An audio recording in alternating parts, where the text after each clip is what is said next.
สาธุเด้อคลิปนี้ได้ขึ้นอยู่หน้าโทรศัพท์ของผู้ใด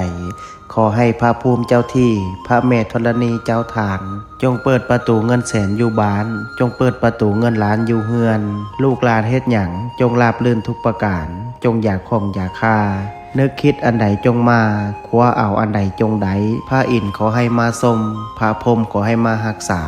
เทวบุตรเทวดาขอให้มาคุ้มครองขอให้สุขกับมั่งขอให้หั่งกับมีขอให้เป็นเศรษฐีหน้าใหม่ขอให้รวยทันใจทุกประการดวงเปิดชีวิตเปิดงานเปิดค้าขายเปิดเงินแสนเงินล้านจงไหลเข้ามามือซ้ายจับเงินตื้อมือขวาจับเงินแสนว่าไปจงมีคนซอยสู้กูเข้ามาบ่มีวันร่มจมขอให้ฟูขึ้นน้ำเต็มพังมั่งมีคือเศรษฐีทั้งหลายนอนไซนอนใจ